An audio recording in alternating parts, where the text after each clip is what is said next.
What's up, Dunwoody? Welcome back to the podcast. It's all about Dunwoody, Georgia. My name is Matt Weber. The show is brought to you by Dr. Brett Friedman with Village Orthodontics. And today, I've got a special guest. I'm actually super nervous about this for some reason, even though you're probably the easiest person that I've ever talked to communicate with. But anyway, so when I got into real estate like 7 or 8 years ago, I started with Keller Williams, and that was a good starting point for me, where there was a lot of like training there and, you know, all kinds of coaches and that kind of thing. And when the pandemic hit, I realized like I don't need all of that stuff. Like I knew I had my coaching. I didn't need an office to go into with all of the same people that I was in competition with. It just wasn't, I felt like I was just throwing money away, and I knew I was going to be at home for the next year, you know, on my own. So I switched to another company called EXP. I was there for a couple years, and I actually really enjoyed it there. But I saw all of my friends switching to Real Broker, which is where Jenna's at. And I realized like the culture there was just going to be so much, it just looked more fun. I guess that was the only word that I could come up with. It just looked more enjoyable. And I wanted to be around the people that were like me. And so I ended up at Real Broker. I guess we're calling ourselves just Real now. But Jenna reached out, right when I switched, Jenna reached out, and like I had kind of started to look into, you know, I was trying to get into the culture and realize, you know, the top players at the company. And then the COO messages me and says, "Oh yeah, I live right down the street, like right on the edge of Dunwoody." And so this is, I guess, like an interview that I was really excited about. So Jenna Rozenblat is here. I don't even know where to start. You want to start with Dunwoody? Let's start a little bit with Dunwoody. Let's do it. Love it. Thank you for having me, by the way. Super excited. Yeah, no problem. I just kind of like spilled my guts out there. Top story of the week. What do you think about the sign? The Dunwoody sign. It's stirring up Facebook. I'll tell you that. You think? No, look. I've seen a lot of the other cities in the area, neighborhoods in the area, doing some sort of good entrance to their respective neighborhoods. So I'm excited we're doing something, right? We have a great. We're doing something. So let's do something. Let's get it out there. I think it's gonna be good. I know we've got one up. I'm looking forward to seeing where the other ones will be and kind of going to check them out. And so I think it's good. Yeah. I mean, we could have gone bigger. Like, look what Peachtree Corners did. Like, that was millions of dollars, I'm sure, for that bridge. And so, yeah, just I say a little sign. It's a big sign, but it's a drop in the bucket, I feel like. And I'm really excited about it. There's nobody that puts on more for the city than me. And so, yeah, people need to know when they're coming into our city, right? Yes, I like it. I think you're right. Yes. All right. So restaurants, I've seen you at Los Hermanos. We've talked about other restaurants before, but what are some of your favorites around town? Yeah. I mean, definitely Taqueria Los Hermanos is to me the most well-rounded. We go there all the time, especially when the weather's great. You know, it's just awesome to sit outside. I've got 2 kids. They can run around, you know, whether it's friends that they have there eating as well, or we meet up with people, or they just make new friends that night. You know, it's just so great. And I feel like it kind of helps foster a sense of community in Dunwoody too. So it does. That for sure is my favorite. But I loved when I saw you walk in. I was like, oh, is that him? And then I saw your Real shirt and I was like, it is. I'm glad that we got there. I know, you know, people on social media and you feel like you get to know them really well. And then you see them in person and they're not always the same, you know? And like you sat down with me and my wife and just kept talking, and she was like, Jenna was really nice. Sasha was like, Jenna was really nice. She was really easy to talk to. And I was like, yeah. And she's like a badass at my company too. So thank you. All right. Well, I guess let's get into Real. So COO, what is your job at Real, and like, how did you end up there? I know you did, I guess, tech startups kind of, it seems like. You're more tech savvy than I am, so I won't say anything stupid. I'll let you talk. Oh, well, I'm definitely not as technical as our CTO Pritesh, but so I'm, like, as you mentioned, I'm the COO. I run really kind of the day-to-day operations. So I have everything from our support teams to our onboarding and team success teams, all the way to the actual brokerage. So all of the brokers in all of our 55 state and provinces also kind of roll up into me. So really it's kind of running the day-to-day show is what I'm over. As far as how I got to Real, it's kind of an interesting story how I even got into real estate. To your point, I do have more of a tech startup background. You're not like us, which is nice. Those are great. I fit right in. But it's funny. So I was at a tech startup for about 10 years, and it was kind of time to move on. I'd recently moved to Atlanta and somehow got connected with David Lightburn at Atlanta Tech Village. I don't know if you're familiar with Tech Village down in Buckhead, Yeah. or with David. And he had a brokerage and was looking for someone to kind of step in and help with the day-to-day operations. And I remember at the time being like, I know nothing about real estate. What are you talking about? And we worked together for a few months, and finally I came over, and kind of the rest is history. So ran that brokerage for a bit, left to help start Orchard in the state of Georgia. So that was a tech startup still around, but really trying to help the real estate industry, and grew into the head of real estate operations there. And, connected with Tamir, and there was just something there that he's just such a Tamir's our COO. He is such a fantastic person. And we just formed an immediate connection, and they were looking for some operational help, and I jumped in, and here I am. Yeah. So what is he? He's the CEO, and then Sharon is the president? Okay. Yeah. And I mean, those guys, they're really real on social media. You can tell Tamir doesn't want to be on social media, but I mean, both of them are very comfortable. It seems like they're just honest, coming at you. And I really respect that. I think it's great. When I joined, the onboarding was just amazing. And you had mentioned that at that time, that's what you were really concentrating on. Is that right? Yep. You were the onboarding leader. I'm glad to hear it was amazing, because we've definitely been working hard. We really focus on our agents in our community. And so for me, making sure that agent experience is just best in class, 10 out of 10 each and every time. It's hard. It's hard to do that. I'm sure. So glad to hear your experience was great. Yeah. Well, you run into some novices that this is their first time, if you're new to real estate and you join, you don't know what to expect. But I've been with other companies before, and yes, it was way smoother. And having I know they were automated and they weren't personal messages from Sharon, but having those videos sent, just saying, hey, welcome to Real. I was like, wow, this is really cool. I know these people, and you look up to people on social media and you're like, wow, this is really cool. I got a message from them. But I've really enjoyed my time there. I guess let's get into what makes Real kind of a different business model, I guess, than the typical brokerages. Do you want to talk about that?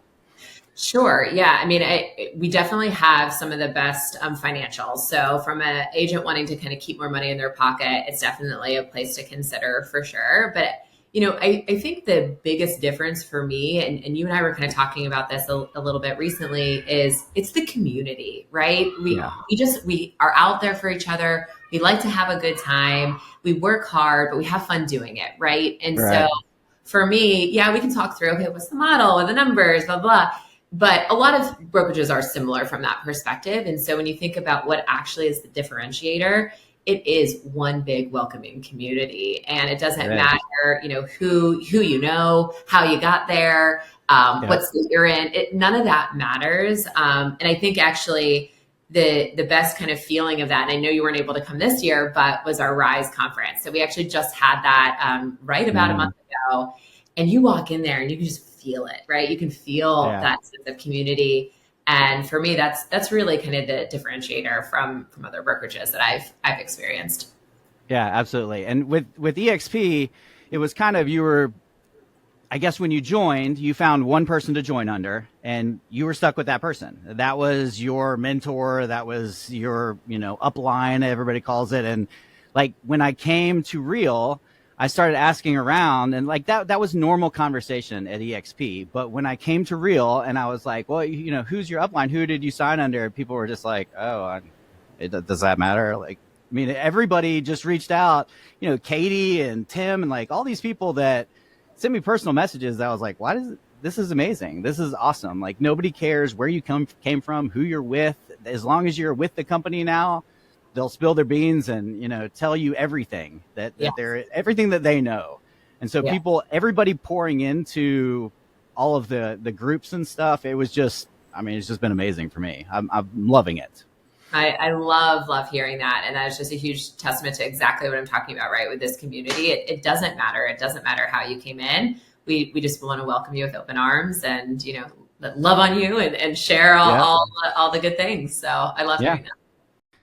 Did you know that Discover Dunwoody plays a vital role in supporting our local businesses? By attracting visitors, they help generate revenue for shops, restaurants, and hotels in the area. Their efforts in marketing Dunwoody is not only benefits the tourists, but it also creates jobs and boosts our local economy. So if you're passionate about supporting local, which I know you are, be sure to follow Discover Dunwoody on social media for updates on featured businesses and events. And if you know anybody planning a visit, send them to discoverdunwoody.com/whatsupdunwoody to find great hotel options. So by booking through that link, you'll be supporting this show and you'll be contributing to the growth of our community. So let's champion our local businesses together.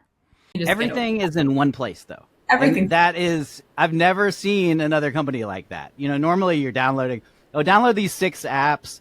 You're kind of going to be going in between each one. But, with Real, it's all with ReZEN, and you deposit your check after you get paid. Like I've got agents underneath me, and all of a sudden there's just money in my account. Everything's tied together. Yeah.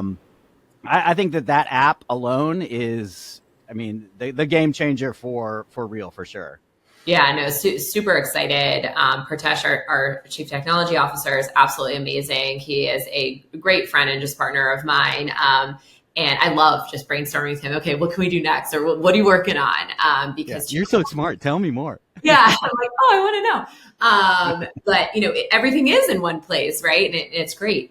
We've recently launched our wallet product, which is going to have the ability for agents to have debit cards as well as credit lines directly from Real, which is just amazing.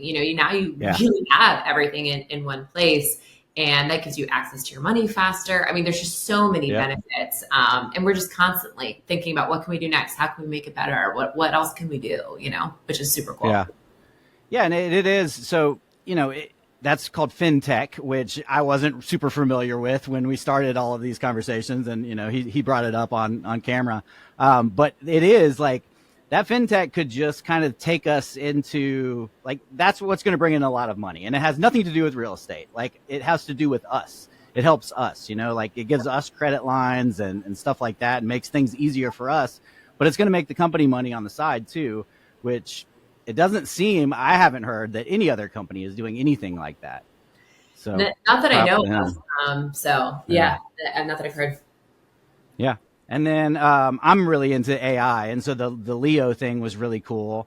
Yes. And I liked how Pritesh said that, what was the client facing or the customer facing version of Leo is going to be a phone call and like a text service and that kind of thing, automated. And that was just different for me because with Keller Williams, with EXP, you had like the client facing app that nobody used. Correct. Like nobody would ever use that app to look up a house and send it to me. I tried to send it to people, and I think that he knows that nobody's using that. And so he's done this different service, which is maybe a little bit even cheaper to make, but it's something that we'll actually use, which I thought was really, really smart.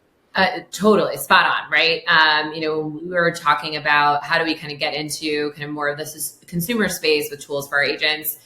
The immediate thought is, oh, well, an app, right? You've got to build an app, then you have it.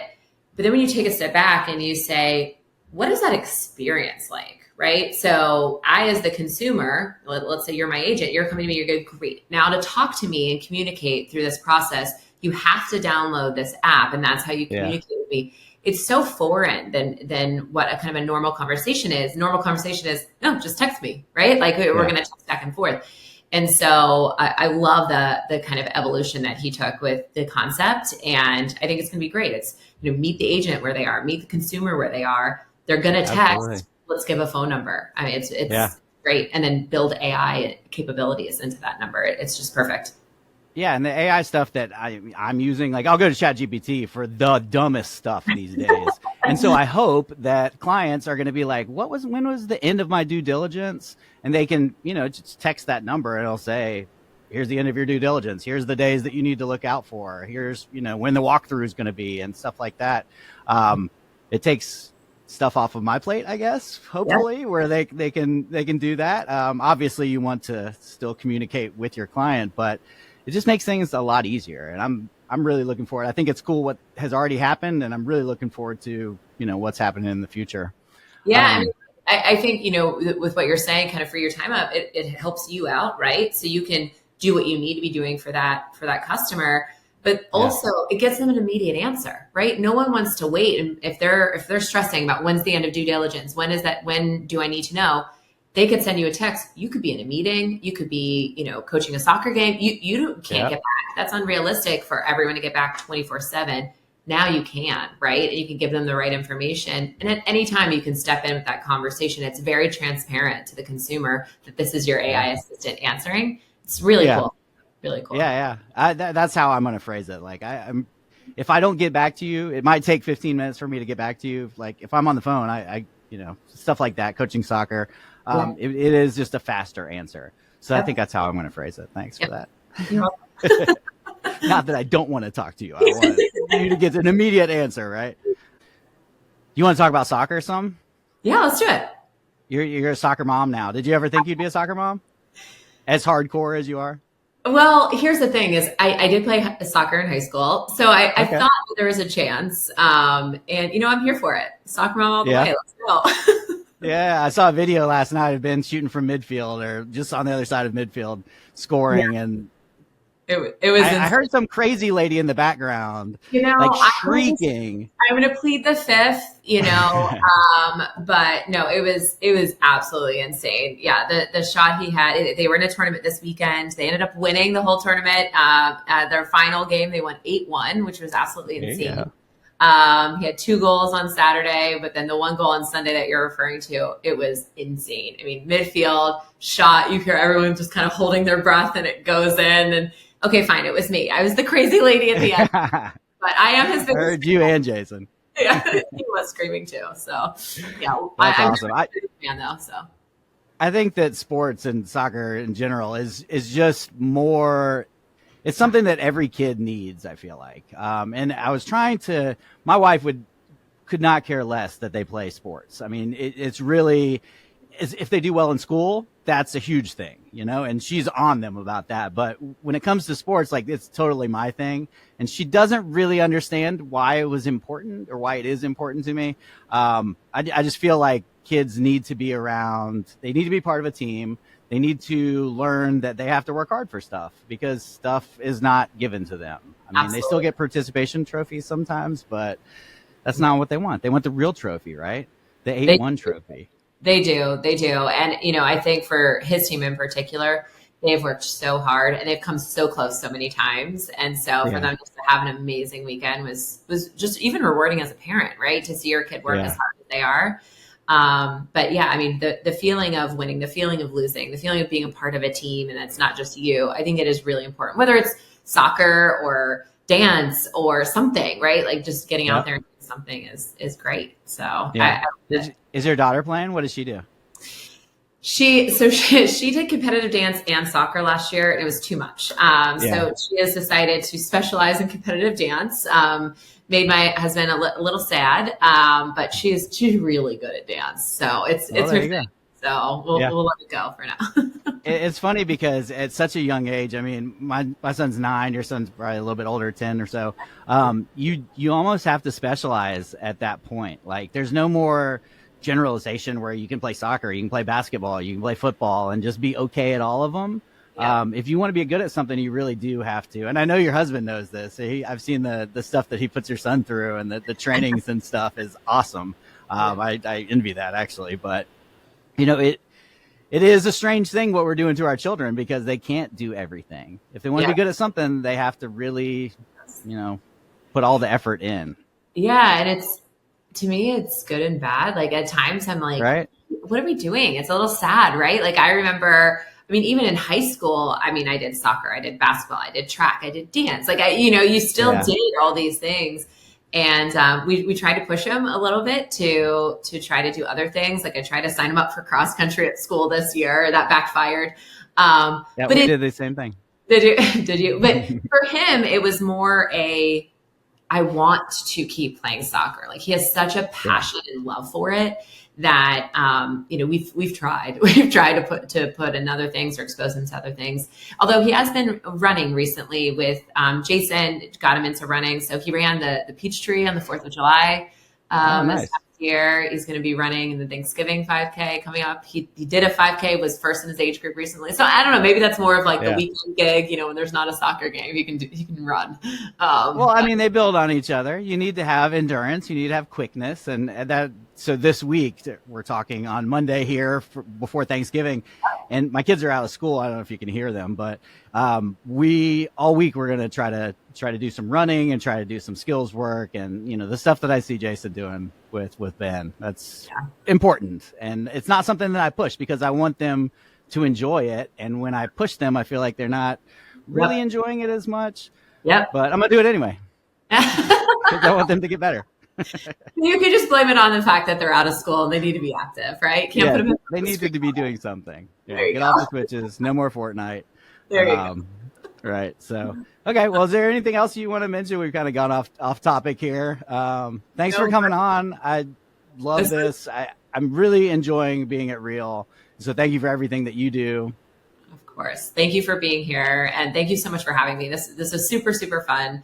And hopefully I'll see you at Taqueria Los Hermanos soon. Yeah. This is a little different than what you normally do. You're normally on stage talking to a whole bunch of people. And it's funny you say that because I actually am normally just doing my thing, you know. That's not what I see on social media. And it's not your post. It's everybody else's post of you. There we go. You're the one. I'm the one posting videos and pictures of myself, and you let other people do it for you. It's a good way of doing it, probably. I I get on the stage when I have to get on the stage, but I much rather be working on stuff for the agents and with my teams. Yeah, and you can tell they respect you too, because all the other top names, the Sharons and Tamirs, they're always bringing you up. So thank you for all you do. Thank you so much. I appreciate you. Thank you all for you do for Dunwoody. Oh yeah, no problem.